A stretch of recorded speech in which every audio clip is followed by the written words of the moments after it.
Tiró mega bombazo. Buenos días a todos. Traía un discurso preparado, lo escribí ayer. I'm sorry if I'm speaking Spanish, but they told me that we have like 400 people that speak Spanish. So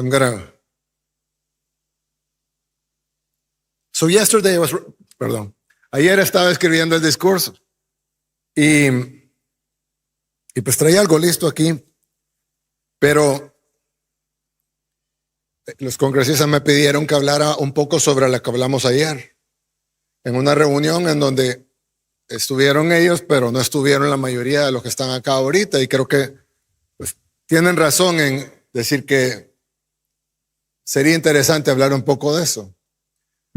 Yo les decía que yo siempre he sido creyente toda mi vida, pero en algún momento tuve dudas, digamos, de mi fe. Entiendo que la mayoría de los que están acá, pues no las han tenido. Y es una gran bendición no haberlas tenido. Pero algunos de nosotros somos menos bendecidos y hemos tenido un poco de duda. Y pues ya no las tengo en lo absoluto, por varias razones, principalmente por la gracia de Dios. Pero una de las razones, la segunda o la tercera razón más importante, es porque nosotros hemos experimentado un milagro aquí.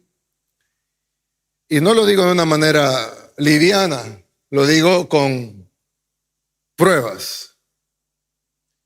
Yo les decía que los que hemos dudado de nuestra fe, le hemos pedido pruebas a Dios, lo cual es una arrogancia, porque nosotros no somos nadie para pedirle a Dios que nos pruebe su existencia. Somos nosotros los que necesitamos de Él. Pero como alguien que tuvo dudas, cometí el error, digamos, de pedirle pruebas a Dios. Y mi prueba personal llegó antes, pero luego vino una prueba a nivel nacional que creo que hay que dar el testimonio. Ya lo he dado otras veces en público, pero creo que hay que darlo cuando se puede y darle la gloria a Dios por las cosas que pasan.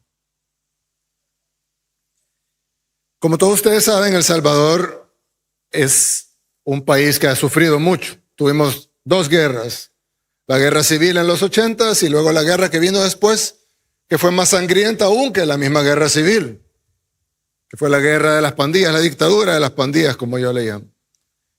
Ellos no solo asesinaron más salvadoreños que los que murieron en la guerra, sino que además tenían secuestrado nuestro país. Ellos eran el verdadero gobierno de este país.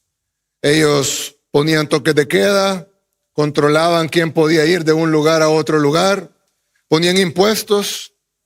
El 80% de los negocios pagaban impuestos, más de los porcentajes que paga ahora.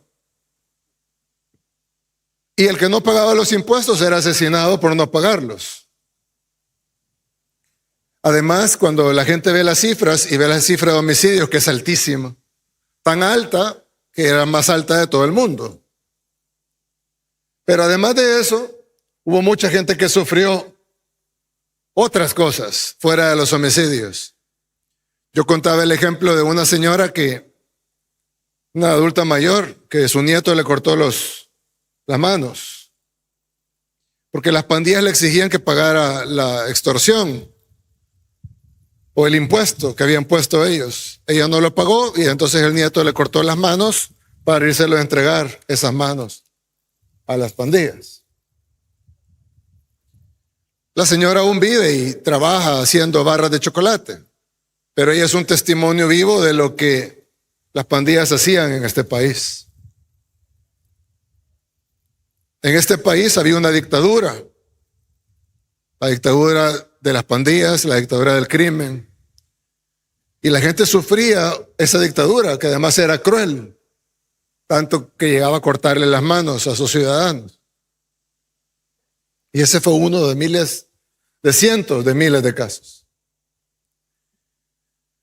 Los salvadoreños, la mayoría de salvadoreños, a excepción de los que tal vez son demasiado jóvenes, 10 años, 5 años, pero los 95% de los salvadoreños se acuerdan de esto perfectamente. Y no hay ningún salvadoreño en ningún espectro político que lo pueda negar. Pero hubo un fin de semana, y ustedes recordarán, en 2022, donde los pandilleros decidieron arreciar una ofensiva contra el país y contra el gobierno, matando aproximadamente a un salvadoreño cada media hora. Les decía a los congresistas que ellos tienen 50 veces más población. Es el equivalente a que mataran 50 salvadoreños cada media hora, 50 estadounidenses, perdón, cada media hora. Nos reunimos, era un día viernes en la noche, nos reunimos en Casa Presidencial con el Gabinete de Seguridad. Decíamos, cuando ya había empezado la matanza, y la matanza era al azar. Uno por un lado, otro por otro lado, otro por otro lado. Ni siquiera había una forma de enfrentarlos directamente. No es como cuando hay un ejército enemigo y uno sabe que están ahí enfrente, sino que estaban en todos lados. Y los pandilleros, como los salvadoreños bien saben, estaban en todas las comunidades.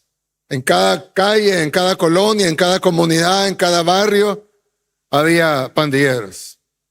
Entonces era prácticamente imposible para el Estado ir a vencer a esos pandilleros, o por lo menos así se creía. Sin embargo, en esa reunión que tuvimos, a mí me dijeron personas que gracias a ellos, bueno, gracias a Dios, pero ellos como instrumentos de Dios se logró vencer ese flagelo, pero en ese momento me dijeron, presidente, vamos a tomar el control de esto. No se preocupe, mañana en la mañana esto ha parado. Hemos suspendido licencias, hemos llamado a todos los policías que estaban en sus casas en licencia, hemos concentrado a toda la fuerza, hemos concentrado igual a la Fuerza Armada, vamos a sacarlos a todo el territorio y vamos a tomar el control de esto para mañana en la mañana. Nos fuimos a las 4 de la mañana, yo me dormí como a las 5:30. Y me desperté a las 10 de la mañana. Cuando yo me desperté a las 10 tenía cientos de mensajes en el celular y teníamos 20 muertos más, que para ponerlo en perspectiva equivaldría a 1,000 muertos más en Estados Unidos, en porcentaje de la población. Nos reunimos de emergencia de nuevo, estábamos en la reunión y cada media hora otro homicidio, otro homicidio, otro homicidio, otro homicidio, otro homicidio. Esa misma noche se convocó una sesión de emergencia, se decretó un estado de excepción para darle más herramientas a nuestra fuerza pública. Sin embargo, en esa misma noche había otro homicidio, otro homicidio, otro homicidio, otro homicidio, otro homicidio. Y para serles sincero, yo no sabía qué hacer.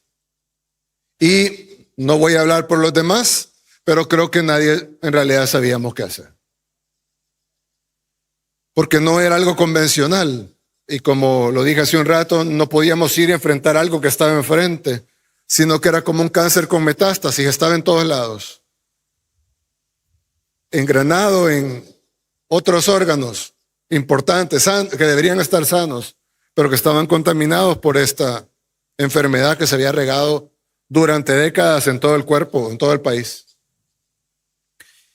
Y no sabíamos qué hacer. Y entonces yo dije, bueno, hagamos una oración. Y oramos, pedimos sabiduría, guía, pero sobre todo pedimos por algo que era mi mayor temor, y era que cuando fuéramos contra ellos, porque íbamos a ir contra ellos independientemente de lo difícil que fuera, ellos eran, y esto número no lo damos nosotros, lo han dicho gobiernos anteriores, expertos, organismos internacionales, habían 70,000 pandilleros, más los colaboradores, pero 70,000 pandilleros directamente. Nosotros teníamos que ir contra 70,000 de ellos, pero estaban en todos lados. Si ellos le daban la orden a los pandilleros de matar a una persona, hubiéramos tenido 70,000 muertos. si solo 1 de cada 10 hubiera seguido la orden, hubiéramos tenido 7,000 muertos. Y si solo 1 de cada 100 hubiera seguido la orden, hubiéramos tenido 700 muertos. Algo que no hubiéramos podido soportar. Entonces yo decía, ¿cómo es posible que ganemos esto? Si ellos solo tienen que dar una orden y ganarnos. Entonces, le pedimos a Dios por guía, le pedimos sabiduría, pero también le pedimos que las bajas humanas fueran mínimas. Sin embargo, estábamos sabedores, o así pensábamos, que serían muchas. Pero no teníamos otra opción. Tomamos la decisión difícil de hacerlo y sabiendo que iban a haber muchas bajas, miles probablemente. No hubo ninguna. Nuestra guerra contra las pandillas no tuvo una tan sola baja civil. Al día de hoy, nuestra guerra contra las pandillas no tuvo una tan sola baja civil. Yo no sé cómo explicarlo, más que porque fue la mano de Dios. Y nadie puede dudarlo. Es una prueba fehaciente de que Dios obra cuando se le pide con fe. Y no hay forma que nadie lo niegue. Suscríbete, dale like y compartí.